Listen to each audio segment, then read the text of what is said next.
Hi everybody, this is Lee from Outpost 51 and I'm here today to talk about what's in my case. My colleague Michael Walden of Punk Drunk Productions will also be putting up a video pretty soon about what's in his bag.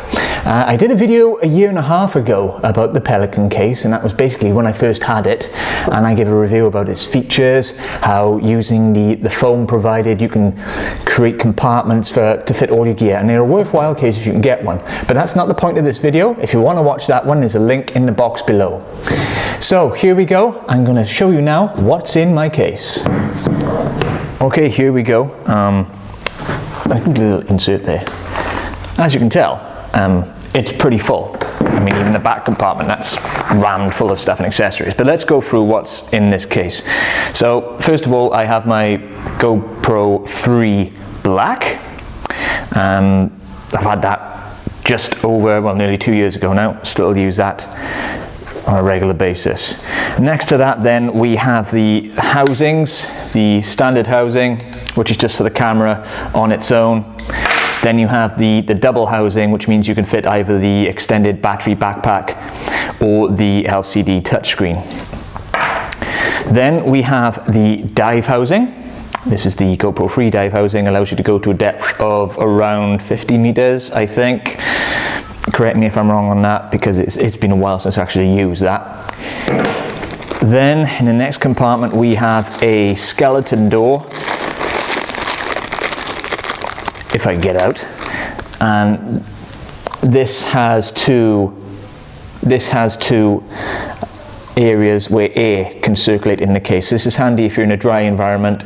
These GoPro cameras do heat up quite a bit, so it's worthwhile putting on that skeleton door. We move on to the Wi-Fi remote, something which I have never used because I could never get it to work on Michael's tablet with the GoPro app. So it's something I hope to use in the future. Hopefully it'll come in use. In the next pocket over, we have this, which is a small charger. Never used it, but there we are. The most important point for me, batteries. And I have 1, 2, 3, 4, 5. 5 batteries for the GoPro. They're currently split up, 3 for the GoPro 3 and then 2 for the GoPro 4. And there's also 1 in each camera as well. So these 2 are the GoPro 4, the Wasabi power batteries, and then you've got the others then, which is standard GoPro and a mixture of Wasabi batteries. Then we have the charger, the Wasabi charger. Just plug it into any wall socket. You can put it in. It comes with the standard shaving plug, but you can also get the adapter travel plug in the UK. Put it in and it puts in the three-prong plug. It's quite hard to say that, 3-pronged plug. Next, we have the LCD touchscreen. Comes in very handy when reviewing footage out in the field. I recommend picking one of those up. I think about £80 in Argos. In the next box we have a battery backpack. This extends the life of the battery, which is great. I use this a lot on road to distraction and also on some of the mountain bike adventure videos, which I've shot way back when. It's a godsend, it really is, because the batteries of the GoPro cameras, they don't last as long as we'd like. And when I say we mean everybody who has one. So this is a worthwhile investment, aside from buying all the single batteries. And that is another adapter for the power charger. So you can plug it in and that goes straight into your socket. Okay, and the next one across we have the Hero 4 Black. I haven't used this much in this month, which is December, because it's been Christmas and I can't be bothered to do anything apart from chill and shoot these videos because they're nice and easy to do. So that's the GoPro 4 Black. And just a little side-by-side comparison, if I can remember where I put the 3. Where did I put the 3? There it is, back in his pouch. Side-by-side comparison. roughly the same size. There's a little, and we're talking minuscule difference between the two. So it does mean the 4 will fit in the 3's accessories and vice versa, although you will experience a much tighter fit when you put in the Hero 3 into a Hero 4 accessory, such as the dive housing. And speaking of which, here is the GoPro 4 dive housing. Again, it offers exactly the same depth as the Hero 3 dive housing, but it has a quick release system on the top. You just snap it back and you just pull it over and put your camera in. I'm kind of dubious of using this, to be honest, because I prefer the one for the Hero 3, which is this one, which requires you to slide that little bracket across and then you flick that up. I don't know, it just feels securer, the Hero 3 dive housing, as opposed to the 4. In the next one across, we have a replacement, well, this is a touchscreen backpack dive housing. So not only can you go underwater with your GoPro, you can have touchscreen capabilities as well with this membrane, which allows you to interface with the touchscreen backpack. This is just one random piece of gear. This is a SanDisk micro SD adapter, allowing you to put it into any laptop or computer which has an SD card slot it in there, and away you go, because the last thing you want to do is be faffing around with leads pretty much. And the next pocket across, we have the another skeleton dive housing, a standard skeleton housing. Wouldn't recommend you go diving with this because there's holes straight through. Pop your hand straight through. Look at that. So again, only use that when you're in a controlled, dry environment and you don't want to risk getting your GoPro wet, obviously. And this is a replacement back door for the dive housing with the camera on its own. In the next one over, we have a Wasabi charger for the GoPro 4 Black. I use this quite regularly as it has a USB port, so I can charge this directly on the PC, because if it's anything like my house, you guys out there, your sockets are full with everything, all plugs, TV, computers, whatever. So having a USB charger port on this it's a godsend. Next one over, we have assorted mounts for the GoPro.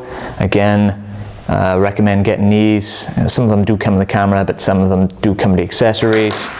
We have a standard flat mount there, which has got 3M tape on it, so once you put it down, it isn't going to come off. You can remove them. For instance, if you mounted it onto your bike or your board and you upgraded your board, you can remove these, but obviously it's worth just chucking them away then and then buying a replacement. Another micro SD adapter. Thumb screws come in 2 different sizes. You got your short and you got your long. Not much more to say, it just help you attaching your GoPro to your various mounts. A tripod mount, this is third party, this isn't GoPro's own, and I have had trouble with the nut on the end there, which does tend to shoot off. So I've not glued it in, but I've just bashed it in with a hammer, so that isn't going anywhere now. Another mount. And a strange mount which I've never used before, can't work my head around how you use that thing. If anybody has an idea, please put a comment in the box below. Some more mounts. Here we have the chesty harness. This is this is actually the head mount. Sorry, this is the helmet mount. And this comes in ideal. I did it once. I've worn it for the first person football. Again, watch it on the channel. And also with the chesty mount, which is currently at home, which is bought by Michael Walden, and I use that quite a bit as well. But I've used this recently for mountain biking now, so you get different perspective as opposed to mountain bike shots, handlebar shots all the time. The GoPro USB lead. This plugs into the GoPro camera and then into your PC or your Mac, whichever you're using, I don't differentiate. And then it allows you to copy your contents onto your computer for editing and making awesome videos with. Okay, next we have a little invention of mine, which is a simple egg timer with a mount on it attached, which allows you to film time-lapse photography. I have to thank a YouTube user, I can't remember his name, but he gave me the idea for this, and it's so simple. Just get a flat egg timer, put a mount on it, set it, and just leave your camera, and at the end of it you get some stunning time-lapse photography. Well, rotational photography for panoramas, time-lapse panoramas. In this one we have a mini tabletop tripod, and this is ideal for getting small or close-up shots on stable surfaces.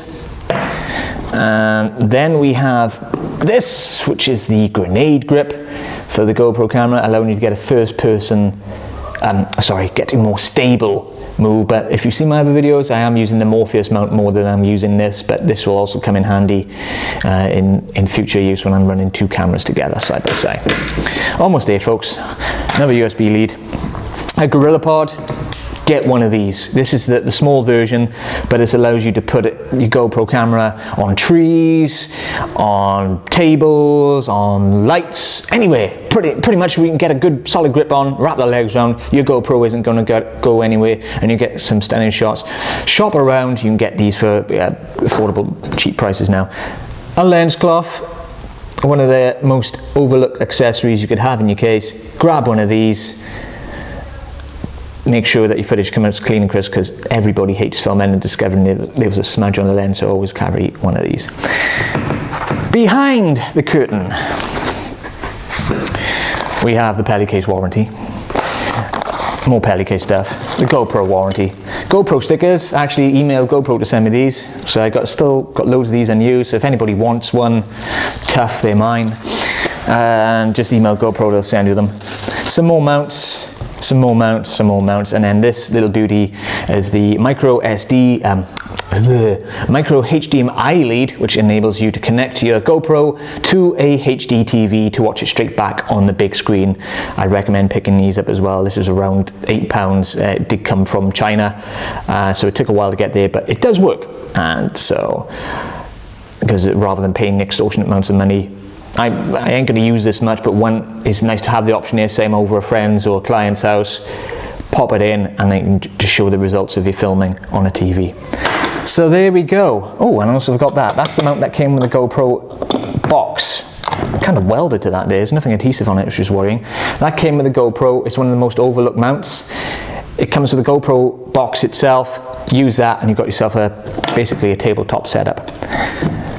Then we have a replacement, a lens protector, a replacement back door, a battery door, and also a dive housing cover, again to prevent your lens from scratching. So there we are, folks. That was a rather long video. Hope you stayed with it. That was what was in my case. Stay tuned, guys. See you again soon.